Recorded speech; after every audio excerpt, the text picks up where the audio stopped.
चलो तो आज भी एक एग्जाम्पल लेकर ही शुरुआत करते हैं। भारत नाम का एक किसान है जिसकी कॉटन की फसल है। फसल से जो भी कॉटन निकलता है भारत उसे मार्केट जाकर बेच देता है। हर साल बारिश में हो रही अनिश्चितताओं से और अन्य कारणों से पिछले 3-4 सालों में कॉटन के भाव में बड़े फ्लक्चुएशंस पाए गए। कॉटन ट्रेडर्स जो किसानों से कॉटन खरीदते हैं वो भी कॉटन की प्राइस फ्लक्चुएशन से परेशान हैं।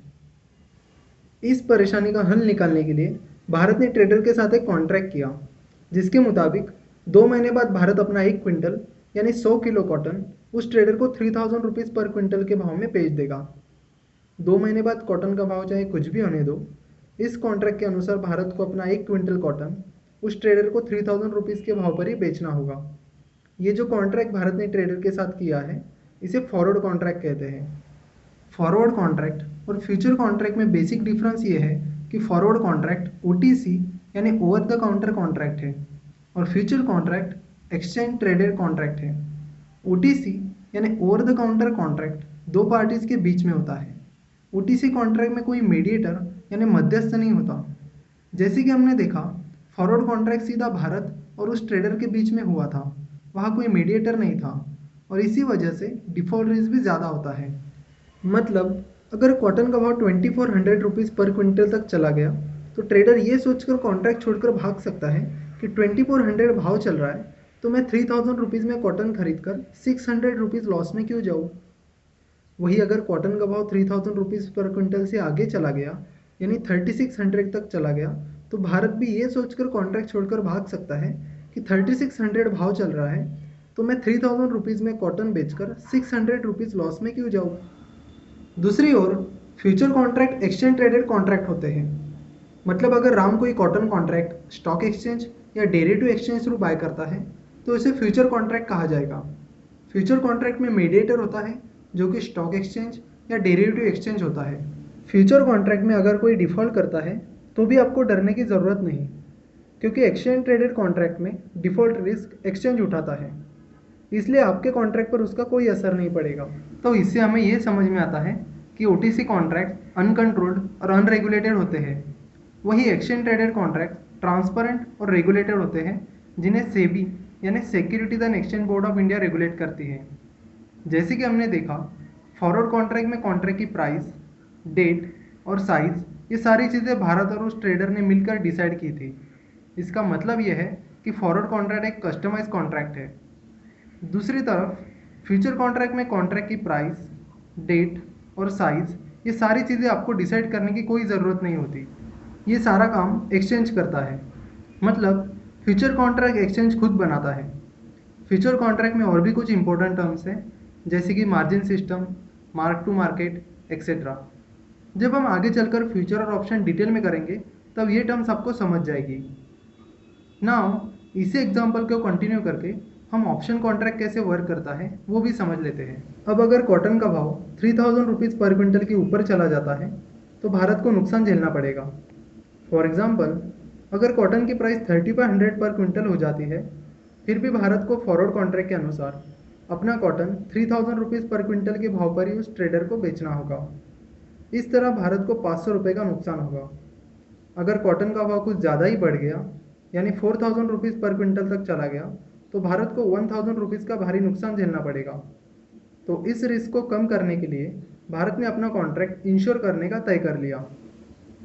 मतलब जैसे आप हेल्थ इंश्योरेंस निकालते हो, कार या बाइक का इंश्योरेंस निकालते हो, बिल्कुल उसी तरह जब आप कोई भी इंश्योरेंस निकालते हो तब आपको प्रीमियम पे करना होता है। यहाँ पर भी भारत ने अपना कॉन्ट्रैक्ट इंश्योर करवाया, जिसके लिए भारत को 100 रुपीज़ प्रीमियम भरना पड़ा। आप अपना हेल्थ इंश्योरेंस तभी निकालते हो जब आपको लगता है कि आपको हेल्थ रिलेटेड प्रॉब्लम्स आ सकते हैं। सो अगर आपकी हेल्थ को कुछ होता है तो इंश्योरेंस कंपनी हॉस्पिटल और मेडिकल एक्सपेंसेस उनकी स्कीम और टर्म्स एंड कंडीशन के अनुसार आपको पे करते हैं। और अगर आपकी हेल्थ को कुछ नहीं होता है तो आपने भरा हुआ प्रीमियम ही आपका लॉस होता है। सिमिलरली भारत ने यहाँ पर अपना कॉन्ट्रैक्ट इंश्योर किया क्योंकि भारत को लगता है कि कॉटन की प्राइस 3000 रुपीज़ पर क्विंटल के ऊपर जा सकती है। सो अगर कॉटन की प्राइस 3000 रुपीज़ से ऊपर जाती है तो इंश्योरेंस कंपनी भारत को पे करेगी, और अगर कॉटन की प्राइस 3000 रुपीज़ से नीचे चली जाती है तो भारत ने पे किया हुआ 100 रुपीज़ प्रीमियम ही भारत का लॉस होगा। नाउ अब इंश्योरेंस कंपनी भारत को तभी पे करेगी जब कॉटन की प्राइस 3000 रुपीज़ पर क्विंटल के ऊपर जाएगी। दैट इज़ अगर कॉटन की प्राइस 3100 पर क्विंटल हो जाती है तो इंश्योरेंस कंपनी भारत को 100 रुपीज़ पे करेगी।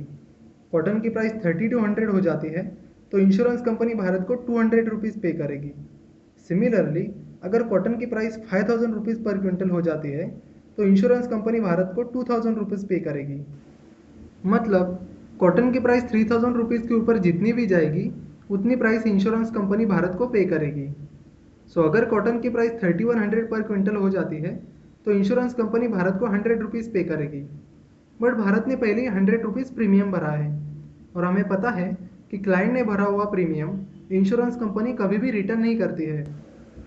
फॉर एग्जाम्पल आपकी हेल्थ को कुछ हो या ना हो, हेल्थ इंश्योरेंस कंपनी कभी भी आपने भरा हुआ प्रीमियम रिटर्न नहीं करती है। अगर आपकी हेल्थ को कुछ होता भी है तो इंश्योरेंस कंपनी हॉस्पिटल और मेडिकल एक्सपेंसेस उनके टर्म्स एंड कंडीशन और स्कीम के अनुसार पे करते हैं, बट इंश्योरेंस प्रीमियम कभी भी रिटर्न नहीं करते। इसलिए आपने भरा हुआ प्रीमियम तो आपके लिए लॉस ही है। देयरफॉर भारत ने भरा हुआ 100 रुपीज़ प्रीमियम भारत के लिए लॉस ही है। इसलिए जब कॉटन की प्राइस 3100 रुपीज़ पर क्विंटल हो जाएगी तब भारत की नेट इनकम ज़ीरो रहेगी। भारत को ना प्रॉफिट होगा ना ही लॉस। हेंस एक्चुअल में भारत को प्रॉफिट तभी होगा जब कॉटन की प्राइस 3100 पर क्विंटल के ऊपर जाएगी। अगर कॉटन की प्राइस 3200 हो जाती है तो इंश्योरेंस कंपनी भारत को 200 रुपीज़ पे करेगी। बट भारत ने पहले ही 100 रुपीज़ प्रीमियम पे किया है, इसलिए भारत का नेट इनकम होगा 100 रुपीज़। सिमिलरली अगर कॉटन की प्राइस 5000 रुपीज़ पर क्विंटल हो जाती है तो इंश्योरेंस कंपनी भारत को 2000 रुपीज़ पे करेगी। बट भारत ने पहले ही 100 रुपीज़ प्रीमियम पे किया है, हेंस भारत का नेट इनकम होगा 1900। भारत को लग रहा था कि कॉटन की प्राइस 3000 रुपीज़ पर क्विंटल के ऊपर जा सकती है, बट अगर वैसा नहीं होता है तो क्या होगा? नाउ अगर कॉटन की प्राइस 3000 रुपीज़ पर क्विंटल ही रहती है तो इंश्योरेंस कंपनी भारत को कुछ भी पे नहीं करेगी। लेकिन भारत ने तो 100 रुपीज़ प्रीमियम पे किया है। सो अगर कॉटन की प्राइस 3000 ही रहती है तो भारत को 100 रुपीज़ का नेट लॉस होगा। भारत को लगता था कि कॉटन की प्राइस 3000 रुपीज़ के ऊपर जा सकती है, बट कॉटन की प्राइस तो 3000 ही है, इसलिए भारत को 100 रुपीज़ का लॉस हुआ। अगर कॉटन की प्राइस 2900 रुपीज़ पर क्विंटल हो जाती है तो ये मत सोचिए कि अब कॉटन की प्राइस 3000 रुपीज़ के नीचे चली गई है तो भारत को इंश्योरेंस कंपनी को पे करना होगा। नहीं, भारत को इंश्योरेंस कंपनी को कुछ नहीं पे करना होगा, बस भारत ने जो प्रीमियम पे किया है वही भारत का लॉस होगा। अगर कॉटन की प्राइस 2800 रुपीज़ हो जाती है तो भी भारत का लॉस सिर्फ प्रीमियम यानी 100 रुपीज़ ही होगा। सिमिलरली अगर कॉटन की प्राइस 1000 रुपीज़ भी हो जाती है फिर भी भारत का लॉस सिर्फ और सिर्फ भारत ने पे किया हुआ प्रीमियम यानी 100 रुपीज़ ही होगा। इस तरह अपना कॉन्ट्रैक्ट इंश्योर करके भारत ने अपनी रिस्क इंश्योरेंस कंपनी को ट्रांसफ़र कर दी। डेरिवेटिव मार्केट में ऑप्शन कॉन्ट्रैक्ट बिल्कुल इसी तरह वर्क करते हैं। डेरिवेटिव मार्केट के नेक्स्ट लेक्चर में हम फ्यूचर और ऑप्शन को डिटेल में समझ लेंगे।